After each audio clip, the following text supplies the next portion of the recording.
से की थी, लेकिन ये सिचुएशन इस मदरसे की क्यों हो गई? उन्होंने कहा कि मौलाना,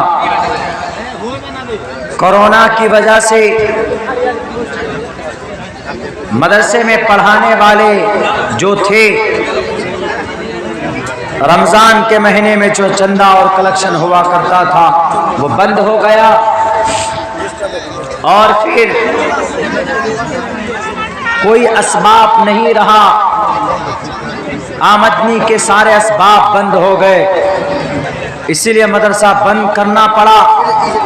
मदरसा चलाने वाले चले गए दिल्ली, पंजाब, महाराष्ट्र,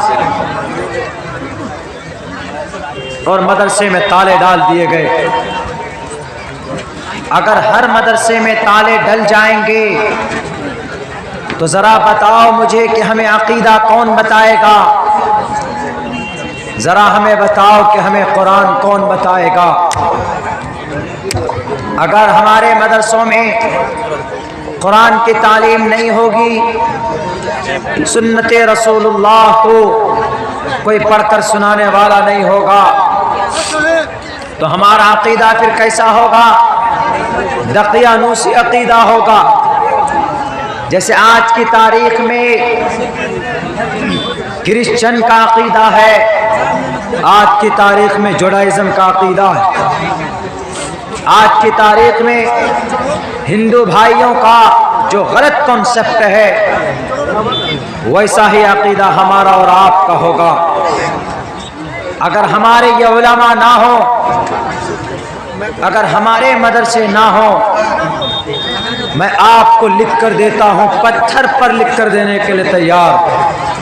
आप लिख लो, अगले 40-50 साल में अगर आपकी नई नस्ल गुमराह न हो जाए, आपकी नई नस्ल के अकीदों में तब्दीली ना जाए, तो आप मेरे गिरेबान पकड़ कर सवाल कर सकते हैं।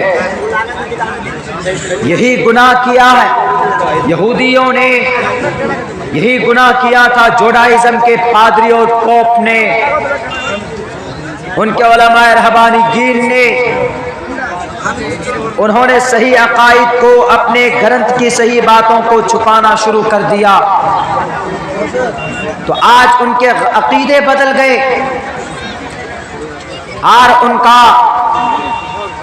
जो कंसीडर, जो थॉट है उसके बारे में वो चेंज हो गया, गलत गलत अकायद पैदा हो गए, आवागमन का अकीदा आ जाता है।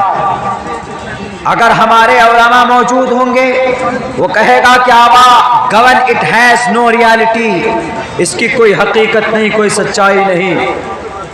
आवागमन, बार बार जन्म लेना, अगर हमारे उलमा होंगे तो वो कहेंगे आवागमन का कोई अकीदा नहीं होता।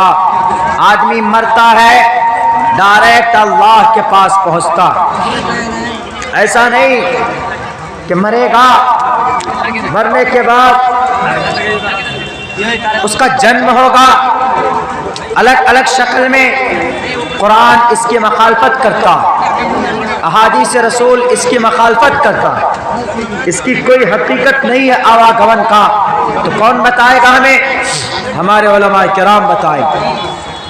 मेरे भाई, मैं माजरत ख्वाह हूँ, मैं नहीं बोल पा रहा हूँ, मेरी तबीयत मेरे साथ नहीं, वरना मैंने पूरी तैयारी की थी कि आज फरकिया के जलसे में मैं दिल खोल कर बोलूँगा।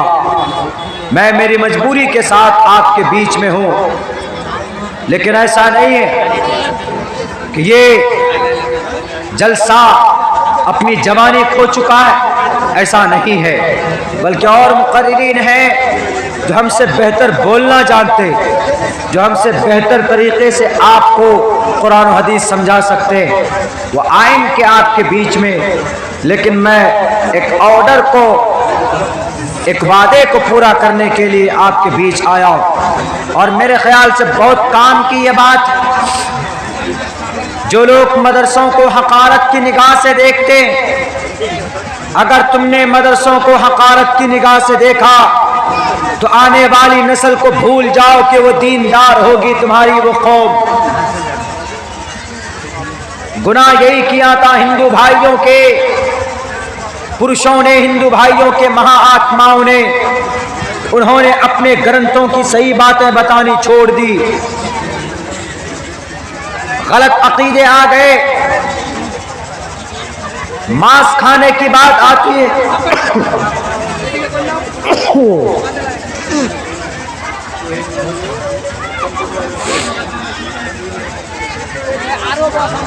अभी 7 नौजवानों को लोनी में एक जगह पर गोली मारी गई, एक जगह पर 7 नौजवानों। क्या कहा जाता है? मुठभेड़ में गोली मारी गई। पता क्यों गोली मारी? अफसोस होगा आपको सुनकर। वो गोली इसलिए मारी गई, वो 7 नौजवान गौ तस्कर थे, यानी गाय खरीदो फरोख्त करते थे। इस वजह से गोली उनको एक जगह पर मारी। 7 नौजवान, 7 को एक लाइन से गोली मारी एक जगह पर। गुनाह क्या था उनका? कि गाय खरीदो फरोख्त करते थे। कोई पाप नहीं कर सकते, लेकिन एजुकेशन तालीम न होने की वजह से उनके दिल में एक बात बैठा दी गई। वो कौन सी बात बैठाई गई? कि गाय तुम्हारी अम्मी है, गाय माता है। ये बात बैठाई गई। क्या ये बात वेदों में है? क्या ये बात शास्त्रों में है? क्या ये बात कुरान में है? क्लियरली, ईमानदारी के साथ, you are not able to prove the गाय is a mother of Hinduism. नहीं, बिल्कुल नहीं। गलत अकीदे आए, जो उलामा थे उनके, जो साधु संत थे हमारे हिंदू भाइयों के, उन्होंने इसको रिमूव नहीं किया, उन्होंने इसको क्लियर नहीं किया। मनुस्मृति उठाकर देखें आप, वहां पर साफ लफ्जों में लिखा हुआ है, प्रोच्चितम भक्सन माम साम वैष्णवम। प्रोच्चितम भक्सम माम साम वैष्णवम। अगर कोई इंसान मांस खाना चाहता है तो मंत्रों द्वारा पवित्र करके खा सकता है, कोई प्रॉब्लम नहीं, कोई दिक्कत नहीं। तो इस मंत्र को कौन बताएगा? पढ़े लिखे लोग बताएंगे ना।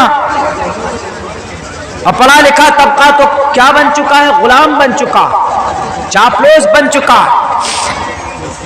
कहीं पर उनका मकतब नहीं, कहीं पर उनके मकातिब की कोई चलन नहीं, कहीं पर उनके मदरसे नहीं है, उनके पाठशाले नहीं।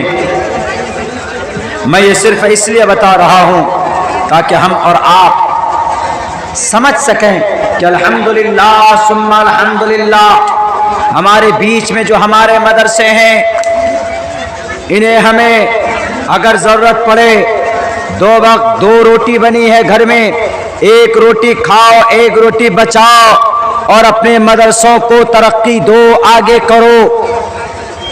आपका मदरसा रहेगा तो उलमा पैदा होंगे।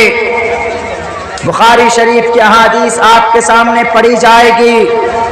अगर मदरसे नहीं होंगे तो ना तो उलमा पैदा होंगे, ना बुखारी पढ़ाई जाएगी, ना साए सित्ता का नाम लेवा होगा।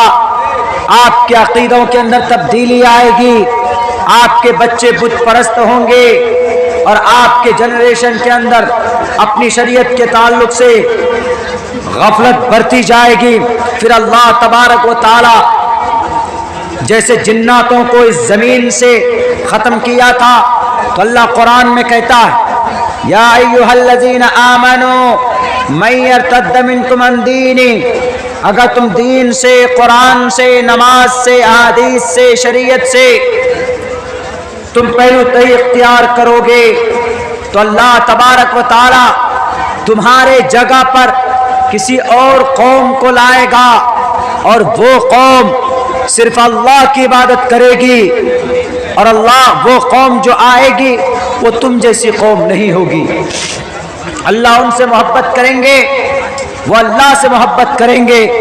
मेरे भाई, ये मैं नहीं कह रहा हूँ, मैं बीमारी की हालत में आपसे कह रहा हूं कि खुदा की कसम, अगर पूरे मुसलमान बनकर जिंदगी गुजारना है, अपने कुरान की हिफाजत करना है, अपने शरीयत का मुहाफिज बनना है, तो first of all you have to contribute your धार्मिक and religious places is called in Arabic language मदरसा।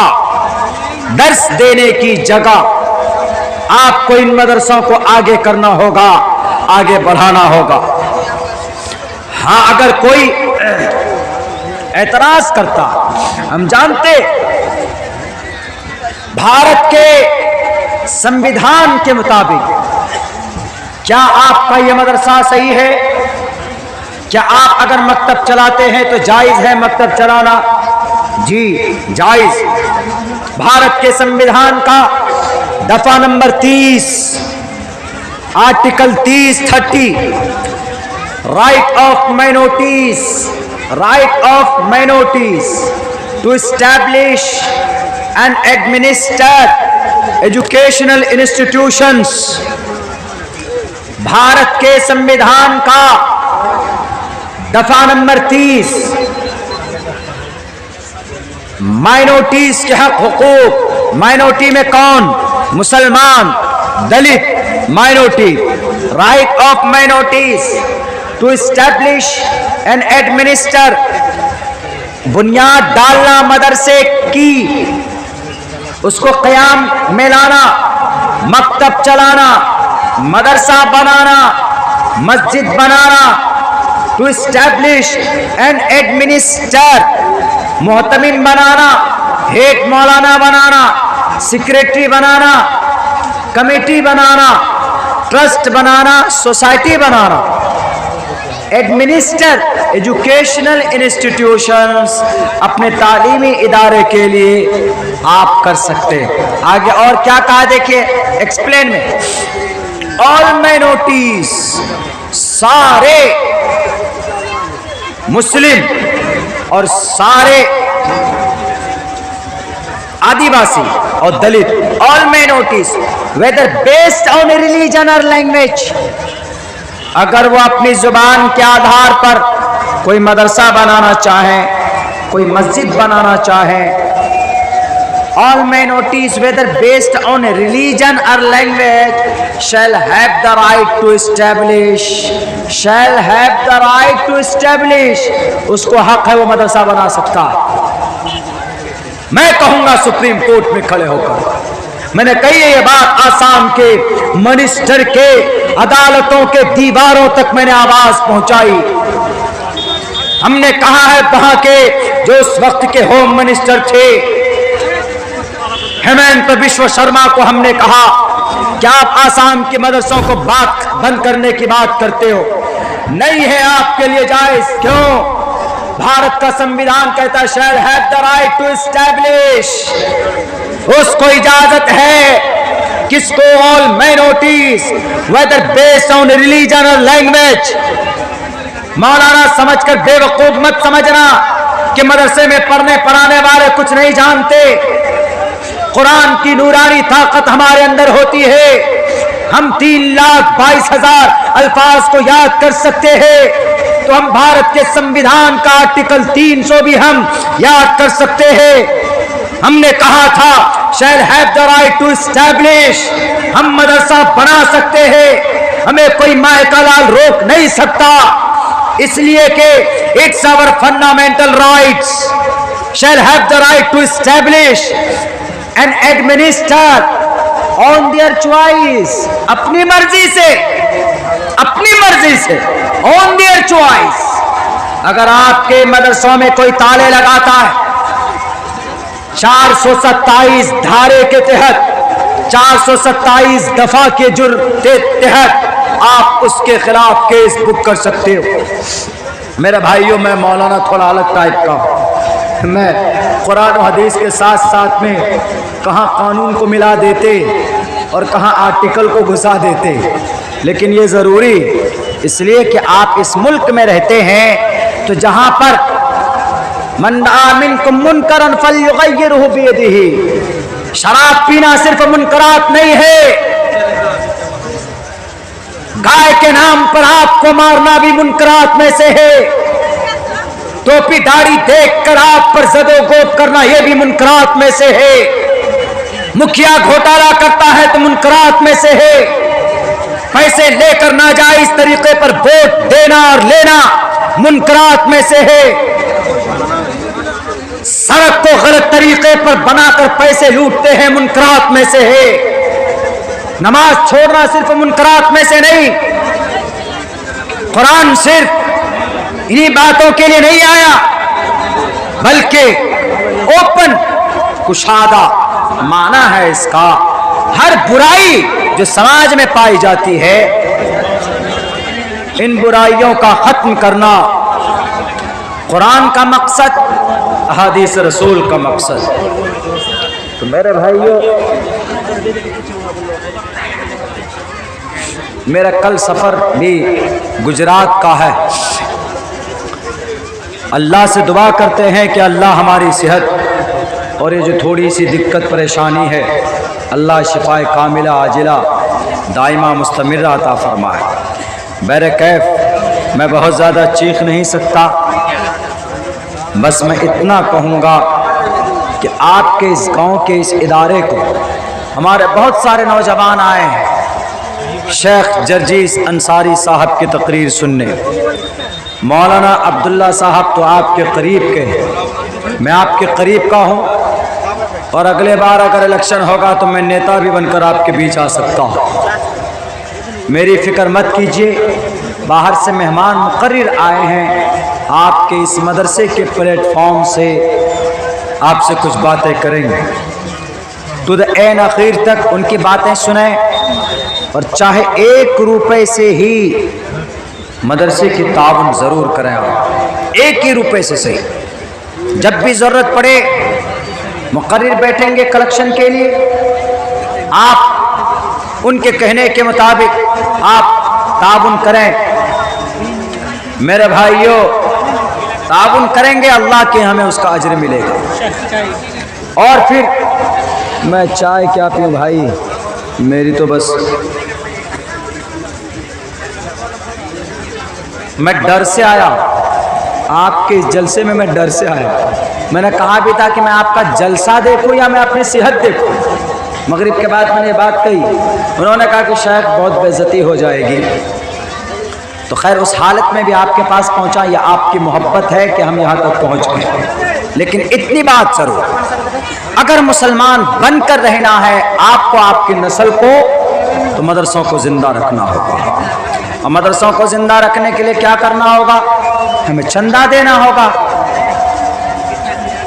उलमा हमारा काम करें, शरीयत को बचाने का काम करें, शरीयत फैलाने का काम करें, हम उनका काम करें। ऐसा नहीं है कि इमाम साहब नमाज पढ़ा रहे हैं, 6 महीने हो गए भैया चंदा तो दीजिए। सेक्रेटरी साहब से कह रहे हैं कि सेक्रेटरी साहब 5 महीने हो गए, पैसे थे दे दो, चंदा तनख्वाह तो दे दीजिए आप। अब पता चला कि सेक्रेटरी साहब ने कहा कि इमाम साहब आपको तनख्वाह नहीं मिलेगी, आप जाओ घर। अब बेचारा इमाम साहब क्या करेगा? तो वो इमाम भी चालाक था, इमाम ने कहा कि 6 महीने की तनख्वाह है, पैसा नहीं दिए हो,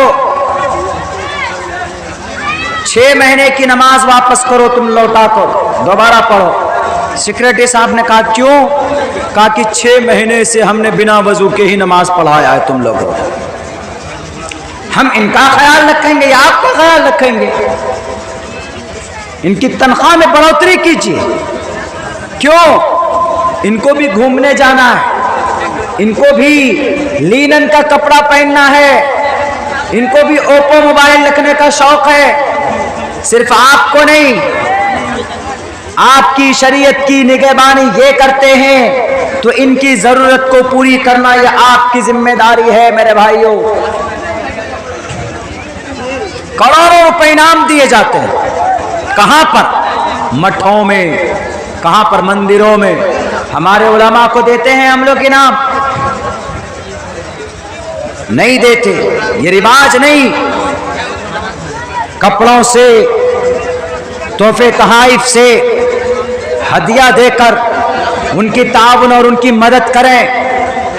ये रिवाज हम में नहीं है। शादी ब्याह अगर हो जाए अभी तो अभी हजारों रुपए खर्चा कर देंगे, दे देंगे ताउन में, किलो मेरी तरफ से फ्रीजर, मेरी तरफ से वॉशिंग मशीन, मेरी तरफ से गाड़ी।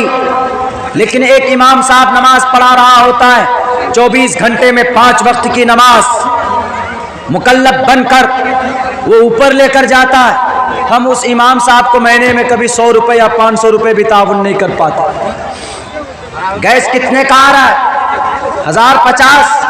आलू की क्या कीमत है? 26 रुपए। बैगन कै रुपए किलो है? 50 90 रुपए।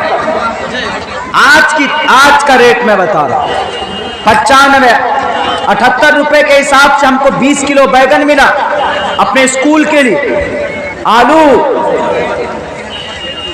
जब से कहे हैं लालू जेल तो आलू भी बढ़ गया इसका भाव। सारी चीजें महंगी है तो हमारे बेचारे इमाम साहब कहां से पूरी करेंगे? हमारे बेचारे इमाम साहब कहां से अपनी जरूरियात पूरी करेंगे? तो इसलिए मेरे भाइयों इनका ख्याल रखो, आप इनका ख्याल रखें। ये अपने दीन की, अपनी शरीयत की इंशाअल्लाह हर जमाने पर, हर जगह पर दिफा करें, हर मैदान में दिफा करें। जहां जरूरत पड़ेगी खड़े हो जाएं, जब जरूरत पड़ेगी तलवार लेकर मैदान में आने की, मुकाबला करने की दुश्मनाने इस्लाम से, दुश्मनाने भारत से, ये तब भी आगे आ जाएंगे इंशाअल्लाह। आ गए वक्त आए, कोई मुकर्रिर साहब आए? भैया बुला लीजिए, मेरी जान जा रही समझ। मैं क्या बोल रहा हूँ मुझे खुद भी पता नहीं। बस आपके जलसे की और आपके मदरसे की हमने ये सोचा था कि मैं दिल खोल कर मदरसे की तारीख के ऊपर रोशनी डालूंगा। इस देश को आज़ाद करने में मदरसे की कुर्बान, इस देश को आज़ाद करने में उलमा की कुर्बान और इस शरीयत की बका में उलमा की कुर्बान, साफ साफ लफ्जों में। और ये निकलते कहां से? इन्हीं मदरसों से। बहुत आसान होता है, हाफिज साहब, मौलाना साहब, कारी साहब, बड़ी आसानी से हम इनकी तौहीन कर देते हैं और बड़ी आसानी से हम इनको हकारत की निगाह से देखते हैं। लेकिन नहीं मेरे भाइयों, कुर्बान जाओ आप इन उलमा पर। तनख्वाह आप नहीं देते हैं, इन स्पाइट ऑफ दैट, उसके बावजूद भी ये आपके मदरसे में रहते हैं, आपके मस्जिद में अजान देते हैं, आपकी मंशा के मुताबिक आपको राजी और खुश रखने के लिए ये पाबंदी करते हैं, अपनी जिम्मेदारी को पूरी करने के लिए पाबंदी करते हैं। फ्रेंक होना चाहिए, उनकी जरूरत का ख्याल हमें रखना चाहिए। 2-2, 3-3 साल तक जेलों में हमारे उलमा गए, लेकिन अपने दीन को, अपनी शरीयत को मिटने नहीं दिया। मदरसा वहां कायम किया। अब्दुल रशीद गंगोही रहमतुल्लाहि अलैह चले गए, भेज दिए गए जेल के अंदर। उस जेल में कुरान करीम की तालीम को जिंदा रखने के लिए उन्होंने मकतब कायम किया। और जब बेल अनाउंसमेंट हुआ मौलाना रशीद गंगोही के लिए तो रोने लगे। हालांकि बेल का नाम सुनकर लोग खुश होता है कि अब हमारा बेल होने वाला है, लेकिन मौलाना रशीद अहमद गंगोही रोने लगे कि मेरा बेल होगा, मैं तो चला जाऊंगा, लेकिन इन कैदियों में बहुत से वो मुसलमान हैं जिन्होंने अभी सिर्फ अल्हम्दुलिल्लाह सूरह फातिहा याद भी ढंग से उनको नहीं हुआ। मैं चला जाऊंगा, इनका कुरान अधूरा रह जाएगा। मेरे भाइयों, मेरे साथियों, जेलों के अंदर भी आपकी कुरान की तालीम को आगे बढ़ाने वाले ये मदरसे वाले हैं। मौलाना कासिम, मौलाना सनाउल्लाह अमृतसरी, ये वो लोग हैं जिन्होंने सरकारी मदरसे में, अंग्रेज के जमाने के मदरसे में रहकर तालीम हासिल की, लेकिन इन्होंने अपने ईमान को न बेचकर इन्होंने अपनी उस तालीम को, उस कुरान को, उस शरीयत को, उस हदीस को दो टोक लफ्जों में आपके सामने रखने की कोशिश की है। बहुत पैसे दिए गए, अब बहुत डराया धमकाया गया।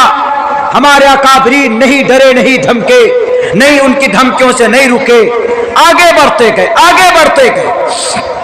और उन्होंने कहा सात लफ्जों में कौम से, कौम के लोगों, तुम्हें किसी मसले में उलझन हो तो कुरान के पास आना, आदि से रसूल की किताबें उलट कर देखना, उलमाए किराम से पूछना, इंशाअल्लाह तुम्हारा मसले का हल होगा। ये बात क्या वेदों में नहीं है?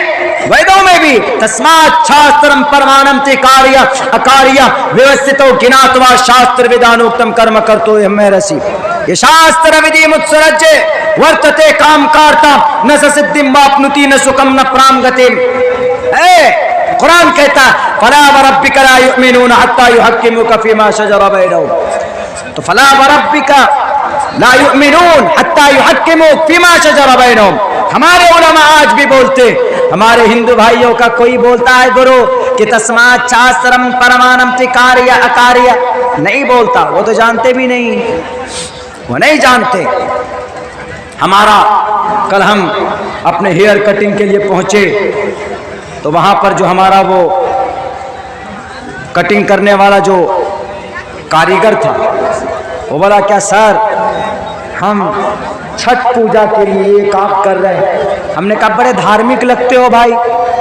बोला कि हाँ सर छठ पूजा है, उससे पहले दीपावली थी, इसमें हमने इतना पैसा खर्चा किया, इस पे इतना पैसा खर्चा किया। हमने कहा एक बात बता दो, तुमको हनुमान चालीसा याद है? बोला सर हनुमान चालीसा तो बच्चे बच्चे को याद। हमने कहा बच्चा छोड़ो तुम बता दो हनुमान चालीसा याद। बोला हनुमान चालीसा याद नहीं लेकिन बहुत पावरफुल होता है, कभी भी कोई परेशानी आती है तो उस वक्त हम लोग हनुमान चालीसा पढ़ते। हमने कहा क्यों, कहाँ सुना?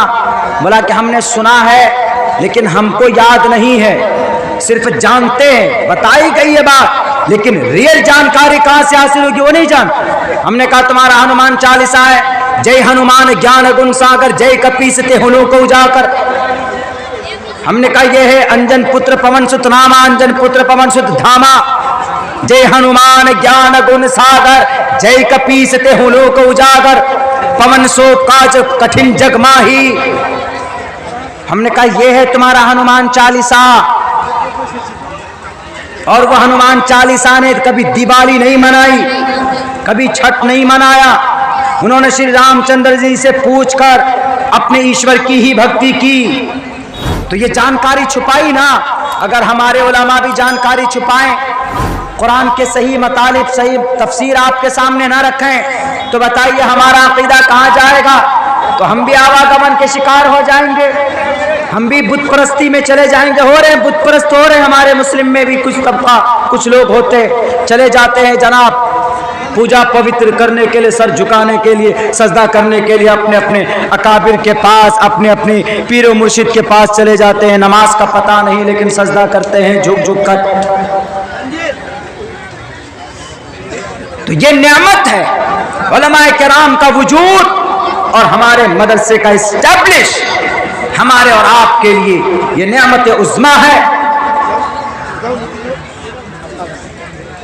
ज़्यादा से ज़्यादा हमें इन इदारों को आगे बढ़ाने के लिए तामीर और तरक्की में बढ़ चढ़ कर हिस्सा लेना चाहिए। मेरे भाइयों बहुत ज़ोर लग रहा, अब मैं गुजारिश करूंगा कि भाई देखिए मेरे अंदर शक्कत नहीं है कि मैं ज़्यादा देर तक बात कर सकूं।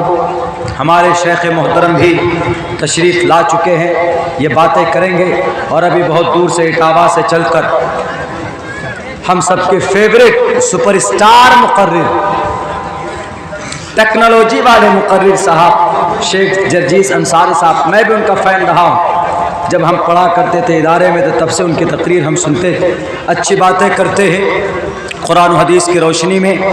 तो उनकी बात आपको सुनकर जाना है, वो भी तशरीफ़ ला चुके हैं। मैं बीमार हूँ, वरना फिर हम आपको अब तक पसीना ला देते बात करते हुए। जितनी भी बातें कही है अल्लाह से दुआ करता हूँ कि अल्लाह तबारक व तआला कहने सुनने से ज़्यादा अमल की तौफीक अता फरमाए। बहुत बहुत शुक्रिया, जज़ाकल्लाह।